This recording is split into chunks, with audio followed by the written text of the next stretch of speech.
In the quiet pocket of Willow Hills, everything looked perfect on the outside. Rows of identical homes, trimmed hedges, driveways, so clean you could eat off them, but behind those doors, power games, secrets, and a woman who ruled it all, like a suburban dictator. Her name was Karen Dobbins. She wasn't elected HOA president. She simply made herself it. No one else wanted the stress, and Karen thrived on it. Rules were her weapon. Clipboards were her sword. And woe to anyone who left their garbage bin out a minute past pickup time. When Deputy Travis Boone moved into Lot 14, he didn't think much of the HOA. He worked nights, wore a badge, and liked his peace. What he didn't expect was that his restored 1979 Ford Bronco, his late father's truck, would be the start of a neighborhood war. It sat parked in his driveway. Under a blue tarp, the tires needed work. The paint job was faded. But to Travis, it was priceless. To Karen, it was a violation. She brought it up at every board meeting. Page 14, Section 6.4 Bikes and operational vehicles must be stored in enclosed garages. She handed out warnings, photographed it daily, even accused Travis of lowering the community standard. But Travis didn't respond. Not to her letters, not to her notes. He figured she'd get bored. She didn't. One morning, while Travis was out working a domestic call, a tow truck rumbled into Willow Hills. Karen stood on her porch with her tablet, citation already filed. She waved the driver toward the Bronco. All confidence and cold smiles. The driver paused when he saw the sheriff's badge decal on the back window. She told him it didn't matter. He looked unsure, but the paperwork she handed him had the HOA seal on it. So he hooked it, hauled it, and drove off, tires crunching down the clean cul-de-sac road like it was nothing. When Travis came home, the tarp was shredded and the driveway was empty. At first he thought it was stolen. Then he saw the envelope, taped to his door, neatly typed, official HOA letterhead. Travis didn't raise his voice. He didn't slam doors. He read the letter twice, then made a single phone call. His wife Mia watched him from the kitchen. She knew that look, that calm before the storm look. That night, Karen threw herself a small celebration. Her backyard. Lights were on, music playing low, a few of her inner circle board members sipping wine from plastic glasses. They laughed about how she finally got rid of that eyesore. She thought she'd won. The next morning, she opened her front door to get the paper. A white SUV was parked across the street, unmarked. A man stepped out with a clipboard and a badge, clipped to his hip. Another got out and began taking photos of Karen's lawn, her fence, her porch cameras. Karen stood frozen. Across the cul-de-sac, Travis stepped out of his house, coffee mug in hand. He didn't say a word. He didn't need to. There was a reason Karen had never crossed a line like this before, and now, she'd crossed it with someone who enforces them for a living. If you've ever wondered what happens when someone uses HOA rules like weapons, and aims at the wrong target, you're about to find out. Before you go, think about this. If your neighbor towed your truck while you were on duty, what would your next move be? Because Travis's next move. It doesn't involve warnings. It starts with a legal notice and ends with the kind of lesson no HOA president ever forgets. Part 2 will take you behind. Karen's perfectly trimmed hedges where fear, paranoia, and legal firepower are about to shake Willow Hills to its core. The next morning, Willow Hills looked just as perfect as ever. Birds chirped. Sprinklers ticked across fresh grass. But inside Karen Dobbins' house, there was a disturbance she hadn't prepared for. The knock came at precisely 8:13 a.m., not a neighbor's polite tap, not the gentle sound of a package being dropped. This was sharp. 3 precise raps, confident, intentional. Karen opened the door, and for the first time in a long while, her smile didn't come automatically. Standing before her was a man in a charcoal gray suit, clipboard in hand. A badge on his belt? Karen Dobbins, he asked. She gave a tight nod. James Delaney, County Compliance Officer. We've received a formal complaint against the Willow Hills HOA involving unlawful seizure of private property. We'll need to review your bylaws, meeting minutes, and all vehicle citation records from the past 6 months. Karen blinked. There must be some mistake. I'm the president of the board. Everything we've done is in accordance with. He raised a hand gently. Ma'am, I'm not here to debate. I'm here to document. If there's no issue, I'll be gone in an hour. Behind him, another inspector was photographing every inch of the common areas. Clubhouse, playground, tennis court, even the lawn. Signs. Karen stood there, frozen. In her head, she had always imagined enforcement as something she controlled. Now she was being audited by the county. Across the street, Travis Boone watched from his driveway. .com/silent. Sipping his coffee, Karen stepped aside to let Delaney in. The clipboard was already flipping open. Inside, Karen's home felt colder than usual. The sunlight didn't warm the walls the way it used to. She moved like someone who just realized the alarm had been ringing all night, and no one heard it. Delaney took a seat at her kitchen table and asked for the HOA charter. She fetched it, her hands trembling just slightly. Then he asked to see the tow authorization forms. She started. I issued it myself. You personally signed a removal order for a vehicle parked in a homeowner's driveway. Yes, she said. Under subsection 6.4 bytes non-operational vehicles are, he interrupted again. Was there any due process? Warnings.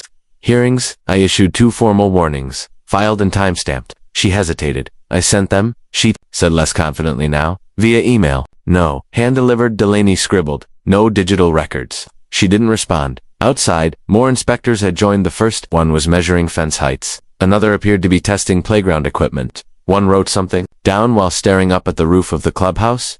Karen stood in her kitchen, watching her empire get picked apart. That evening, the board met in private at her home. 4 members sat around her dining room table: Brenda from Lot 7, Norman from 3B, Henry from the condos, and Loretta, who barely ever spoke unless wine was involved. Brenda spoke first. What exactly did you do, Karen? I enforced a rule.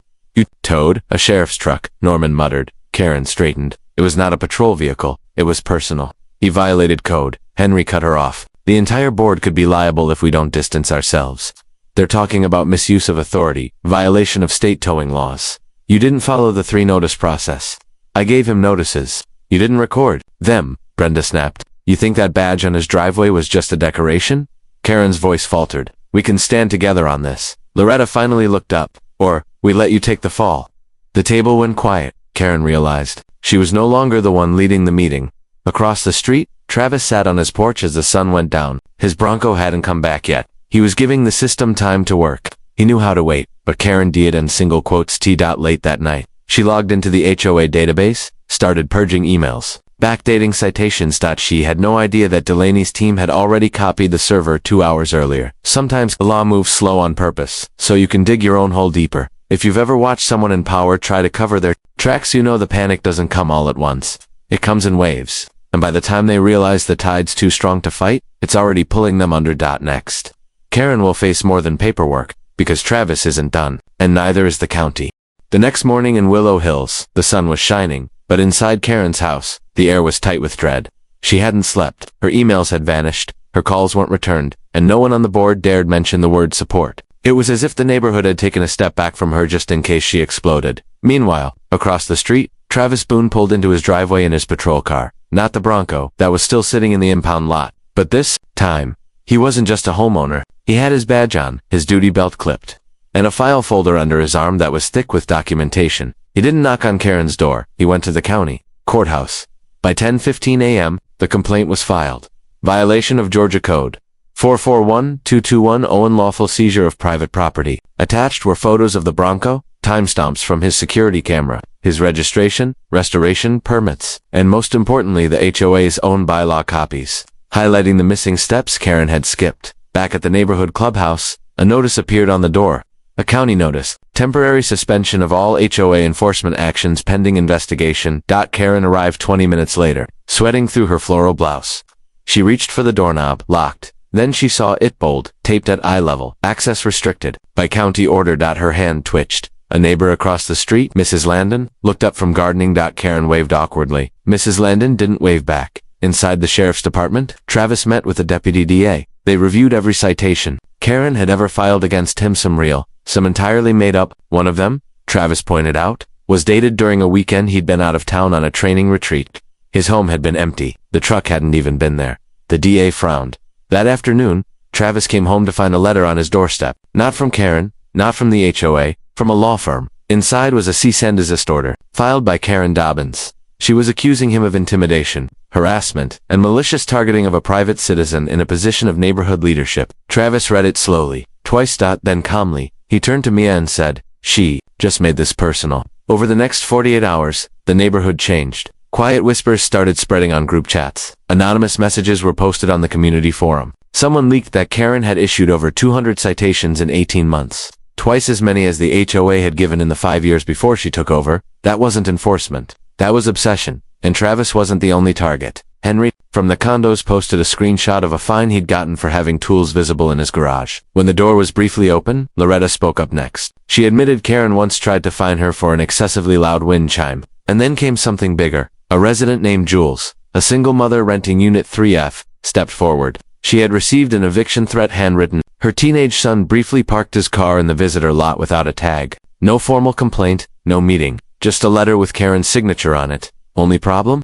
HOA presidents don't have authority to evict. The tension reached a breaking point when Travis called an open meeting. It wasn't sanctioned by the HOA. It didn't need to be. It was held on his front lawn. Chairs were brought. Neighbors gathered. People who had never spoken more than a polite hello were now speaking up. They shared stories. They vented. And they realized Karen hadn't just overstepped. She had bulldozed the line and dared anyone to stop her at the center of it all. Travis sat quietly, letting everyone talk, letting them build their own case. When Mia asked if he was going to speak, he said, no, they already know. All they needed was space to see it. But while they were talking, Karen was already planning. That night, she logged onto the HOA server one last time and sent an internal message to what remained of the board. The subject line read, Emergency Response Plan.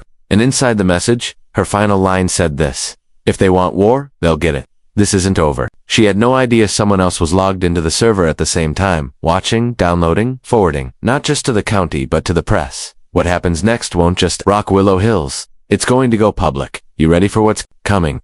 By morning, Karen's inbox had exploded. She hadn't even poured her coffee when she noticed the flood of unread messages. The subject lines blurred together. Media inquiry, statement requested, urgent public comment, needed. She ignored the first few. Then her phone rang. Unknown number. She answered. Double quotes. Ms. Dobbins. This is Amy Salazar from Channel 9 News. We'd like your comment on the HOA towing scandal involving Deputy Boone and multiple residents who allege harassment and overreach. She hung up before the sentence finished. In under 24 hours, the story had gone regional. Someone, likely a resident, had sent the documents to a local journalist. The leak included internal HOA memos, backdated citation records, and even her emergency response plan email. What made it worse? The part of the story the press latched onto wasn't just the towing. It was the exoldering. The eviction letter sent to the single mother Jules had struck a nerve with readers.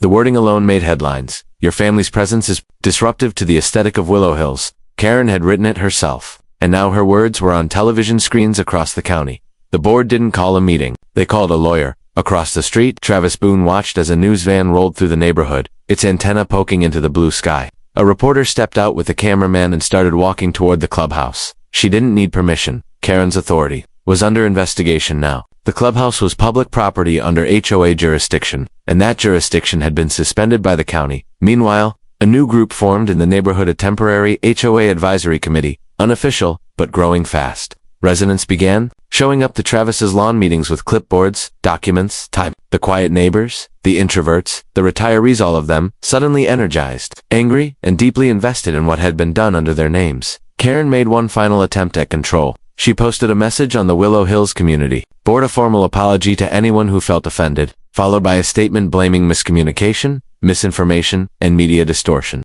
It didn't land. No one responded. No one liked it. Silence was louder than any reply. Inside her home, Karen paced. Her reflection in the hallway mirror seemed unfamiliar. Her hair wasn't sitting right. Her blouse was wrinkled. Her usual confidence had been replaced with something she didn't recognize. She called Brenda from Lot 7. No answer. She tried Henry straight to voicemail. Even Norman had removed himself from the HOA WhatsApp group. Then came the letter. It wasn't a notice. It wasn't from Travis. It wasn't even from the county. It was a certified envelope, hand-delivered by a courier in a black windbreaker who didn't say a word. Inside was a formal motion, signed by 37 residents, a petition for immediate removal of Karen Dobbins as HOA president, citing negligence, abuse of authority, and actions harmful to the reputation and cohesion of the Willow Hills community. There were rules for removing a sitting president, but when the president is under investigation, those rules bend. Karen sat at her kitchen table, the document resting under her trembling hand, 30-7 names. She read every one. Some surprised her, some stung.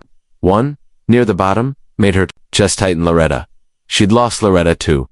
That evening, Travis stood in his garage beside the Bronco. It had just been released from the impound lot. The tarp was gone, the hood still dented from the toe, but he smiled anyway. Mia leaned against the doorframe. You think she stepped down? No, he said, but that's not the point. What is? He turned to her. Now everyone's watching. She can't hide behind paperwork anymore.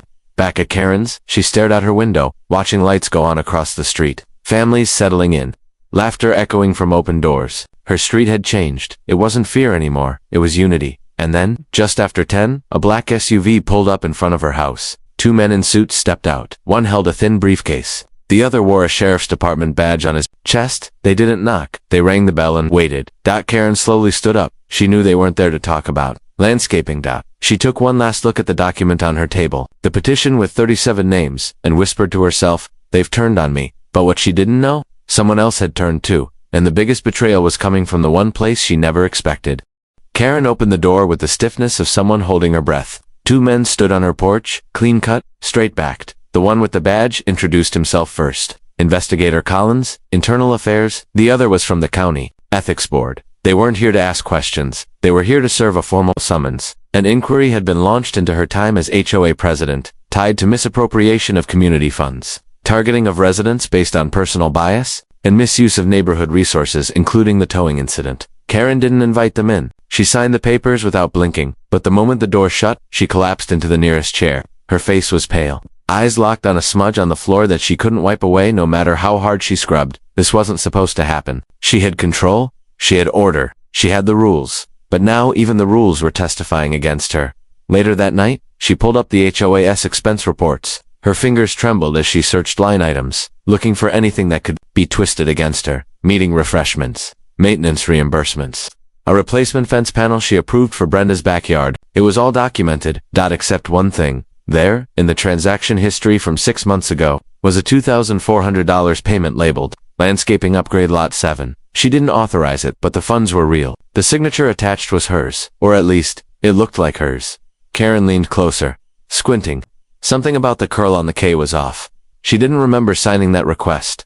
Across the street, Travis was reviewing his own files. He wasn't a man who liked revenge, but he did believe in accountability, and he now had full access to HOA records through the county's temporary oversight board. What he found didn't surprise him, but one document made him pause. A letter, not from Karen, from Brenda, addressed to the HOA treasurer, requesting a private reimbursement for damage to her backyard irrigation system, approved, paid, and signed, not by Karen, but under her login. Travis looked closer. The timestamps didn't match. The authorization came through at 3:12 a.m., weeks before the system ever reported the damage. It didn't add up. That's when Mia walked in, holding her phone. "You need to see this," she said. She played a voicemail. It was Loretta. Her voice was shaky. "I think Heron's being set up," Loretta said. "Not fully. She did things, but someone else is cleaning house. Someone on the board." The message cut off after 12 seconds. Travis stepped outside and looked. Across the street, Karen's porch light was off. The windows were dark, but he knew she wasn't sleeping. Not anymore. The next morning, a meeting was held in the clubhouse. With county observers present, the community gathered to discuss interim leadership. Karen wasn't invited, Brenda was. She came in with a clipboard, hair perfectly curled, wearing the same Support Our Standards button Karen used to hand out at HOA meetings. Brenda stood confidently at the front end, offered to serve as interim president until the neighborhood could re-establish proper structure. Most residents clapped politely. Travis did not. He stood from his chair and walked to the front. "Before we vote," he said, "there's something we need to clear up." He pulled out copies of the financial records. He laid them on the table. Then, he asked one question. "Can you explain why a payment was approved under Karen's login at 3 in the morning, before any maintenance was even requested?" Brenda froze. "I don't recall," she said slowly. "You don't recall?" Travis repeated, eyes locked on hers. He let the silence stretch. Then, Loretta stood. Her voice cracked slightly. "Karen's awful. We all know it. But she never knew how to work the online system. She made me upload half her reports." Gasps, whispers. Someone from the back shouted, "Are you saying she was framed?" Loretta shook her head. "No, I'm saying she didn't act alone." That's when the room truly shifted. For weeks, everyone believed Karen had gone rogue. But what if she wasn't acting alone? What if someone had quietly pulled strings from behind her clipboard throne? Karen, for all her flaws, had been a face, a symbol. But Brenda was the quiet knife in the dark. The room didn't erupt. It chilled because betrayal is louder in silence. Outside the clubhouse, a new notice was posted. Emergency recall vote. All prior officers under investigation. Karen may have started the fire, but someone else poured gasoline while no one was watching, and the neighborhood was about to burn through every secret. By dawn, Willow Hills was no longer pretending. The whispers had turned to open suspicion. Conversations didn't stop when Karen walked by. They started. Curtains moved in windows she passed. Even the dog walkers took different routes. She wasn't the face of order anymore. She was the shadow of what people feared they'd let happen. Karen sat at her kitchen table, the same place where she'd once written violation letters with the confidence of a ruler signing decrees. Now, she stared down at her cell phone, flipping through news alerts, HOA emails, and silent notifications of people leaving group chats she'd started. Then, a new one appeared. Motion to freeze all outgoing HOA funds, emergency vote pending. She didn't click on it. She didn't need to. She already knew the target wasn't her anymore. It was Brenda. After Travis had exposed the financial inconsistencies during the community meeting, the neighborhood turned fast. What once looked like a power-hungry HOA president now seemed like the front for something much worse, a quiet manipulation of money, access, and power by someone hiding behind Karen's reputation. For once, Karen wasn't defending herself. She was watching someone else take the hits. And yet, she didn't feel vindicated. She felt used. At 9:06 a.m., Brenda's house was visited by two plainclothes investigators. They left 10 minutes later, carrying a hard drive and a folder of printed files. She stood on her porch as they drove off, frozen in her spot like a statue trying not to break. Travis saw it all. He wasn't smiling. He walked down his driveway and crossed the street, his steps slow, deliberate. When he reached Karen's porch, he didn't knock. He waited until she noticed him through the window. She opened the door a crack. "I'm not here to rub it in," Travis said, "but I think you should know. Brenda's turning on you." Karen's face didn't move. "She says you signed everything. That you asked her to help process the paperwork. That the towing decision was your solo act." Karen stared at him. "Of course she does. She's trying to shift it all back on you, I noticed." Travis paused. "Why didn't you fight harder? You could have denied it. You could have blamed her first." Karen finally opened the door fully and stepped out. "Because for a while, I was that person," she said. "I liked the control. I liked the fear. In their eyes when I handed out warnings." She looked down the street. "I didn't see what she was doing behind me until it was too late." Across the cul-de-sac, a group of residents stood in front of the clubhouse bulletin board, reading a newly posted document. Travis and Karen both watched them for a moment. Karen spoke again. She wanted the HOA, but not the spotlight. "So I front him, gave her cover, and I enjoyed being the tyrant." "You were good at it," Travis said. "Not Mockingly." Karen nodded, a bitter smile forming. "I thought the badge on your truck meant you'd follow my rules." Travis glanced at her. "You thought wrong." That afternoon, a neighborhood-wide vote was held. Under temporary county oversight, all current HOA board members were suspended. Karen was stripped of her title. Brenda resigned an hour later, for personal reasons, before any formal charges could be filed. Karen didn't show up to the vote. Instead, she sat in her backyard, alone, with a glass of wine and a folder of old photos. HOA meeting snapshots, ribbon cuttings, the Christmas decoration contest from 3 years ago that she'd judged so harshly it made a cry. She laughed at that one, then shook her head. It wasn't funny anymore. By sunset, the new interim board had been chosen. A quiet librarian named Eugene was elected president. No one had ever noticed Eugene until now. That was kind of the point. Order was being reaped, with fear, but with fairness.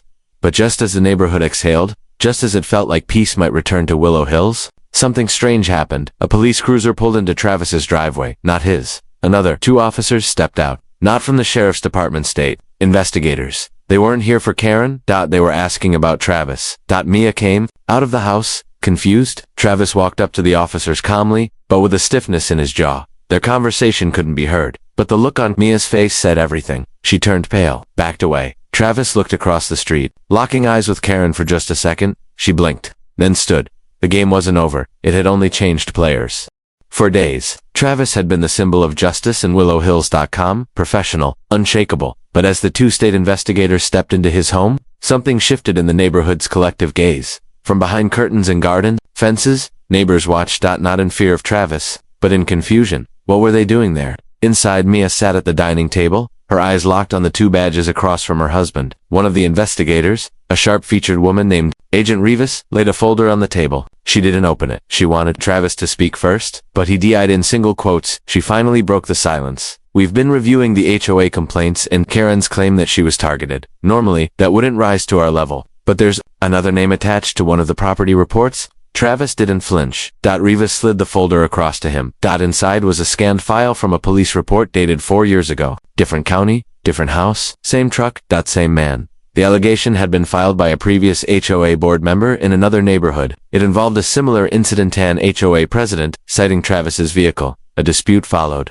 The report mentioned intimidation, misuse of law enforcement authority, and a restraining order that was later dismissed due to lack of evidence. It never went to trial. Travis folded his hands. That was handled. Rivas leaned forward. It was buried. Mia stood up, her face unreadable. "You didn't tell me?" she said quietly. Travis looked at her, his mouth set. "Because it wasn't real. The guy wanted power. I wouldn't back down." He made it personal. "Sound familiar?" Rivas pressed. "There's a pattern, Deputy Boone, and when patterns repeat, it stops being coincidence."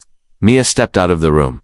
Outside, Karen stood at her mailbox holding a letter that she hadn't opened. She didn't need to. The HOA board had dissolved. Her title was gone. She was now just Karen Dobbins, retired school principal, former neighborhood queen, now a subject of county mockery. She didn't miss the irony, but her interest had been reignited when she saw the cruiser in Travis's driveway. Something about it made her feel Level. Later that evening, she went through old emails and found one from Brendo dated weeks before the tow truck incident. The subject line read, "Re Travis Boone, just FYI." It was vague. One attachment, a PDF. She opened it. A clipped version of the very same report Rivas had shown Travis, so Brenda had known, possibly used it as leverage, possibly planted it. And now the press had it too. That night, Channel 9 ran a follow-up. Hero or harasser? Deputy at center of HOA showdown faces scrutiny over past dispute. The news anchor's tone was neutral. The headline wasn't. Neighbors watched from their living rooms. Some still supported him. Others hesitated, but what none of them knew, what even Karen didn't know, was that Travis had been holding something back. Something big.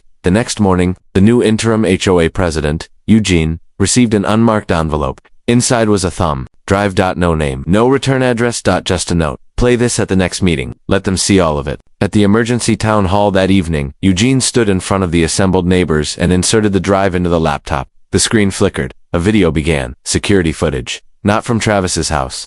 From the Willow Hills server. Weeks before the Bronco was towed, the audio crackled. It showed Brenda standing outside the clubhouse. She was on the phone pacing. If Karen signs the tow form, it's on her. He can't touch me. A pause. Yes, I know he has that file. Doesn't matter. I leaked it already. One headline, and he's disarmed. The room was dead silent. Loretta sat in the back, hand over her mouth. Karen closed her eyes. She wasn't sure what she felt, anger, relief, maybe both. And Travis, he wasn't at the meeting. He was at the courthouse. Filing his resignation from the department, not because he was guilty, because he knew the neighborhood would never fully trust a badge again, not after this. Outside the meeting, the wind picked up. Flyers on the bulletin board fluttered loose. Willow Hills wasn't broken, but it had been exposed, and beneath the well-manicured lawns, the cracks had always been there. Now everyone could see them. A week after the final town hall meeting, Willow Hills looked the same from the outside. Manicured lawns, freshly painted curbs, kids biking to the park, sprinklers ticked rhythmically across flower beds as if the past month hadn't happened. But inside the homes, everything had changed. Karen hadn't left her house in 3 days. She'd watched a video 3 times. Brenda's voice still echoed in her ears. Smug, confident, calculated. The realization hit deeper than she expected. All this time, she'd been the face of enforcement, but the real manipulation had been happening just out of view. Brenda hadn't just used her. She'd built the entire plan around Karen's need to control.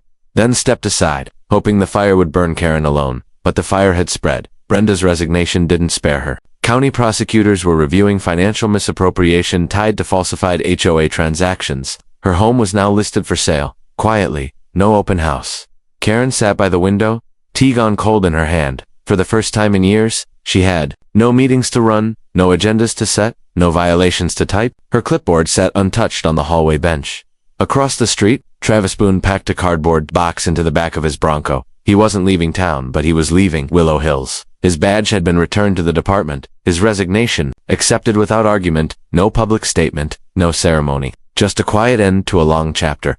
Mia stood beside him, watching. "You don't have to go," she said. "I know," he replied, "but I think I need to." He glanced across the street. Karen's blinds shifted slightly. He saw her. Just for a second, no wave, no words, just understanding. A few houses down, the new HOA president, Eugene, was in the middle of a neighborhood. Walked through, he wasn't alone. 2 volunteers walked beside him, reviewing a checklist. This time, there were no fines being issued, no warnings taped to doors. Just conversations. They stopped at Lot 7, Brenda's old place. The shutters were closed, a lockbox on the door. Eugene made a note. Vacant. Back at the clubhouse. The bulletin board had been completely cleared. No more laminated rules or aggressive font size 24 reminders. Just a single handwritten flyer. Community, grill night, this Friday. Bring what you love. Leave what you don't. Karen's name wasn't on it. Neither was Travis's, but people were signing up. That Friday, smoke from charcoal pits drifted lazily through the air. Kids played with sidewalk chalk. Loretta brought her famous baked beans. Even Henry, the skeptic, from the condos, brought folding chairs for the whole block, and Eugene, he manned the grill with a goofy apron that read, "Grill Sergeant." Karen didn't come. She watched from her backyard, where the music barely reached. Her wine sat untouched beside her. A single envelope rested on her patio table. It was from Loretta. Inside was a photo. From years ago, the first HOA picnic after Karen had become president. Everyone smiling. Brenda right next to her, arm draped casually across her shoulder. A caption on the back read, "We were something once." Below it, in Loretta's handwriting, "We can be again, but not like that."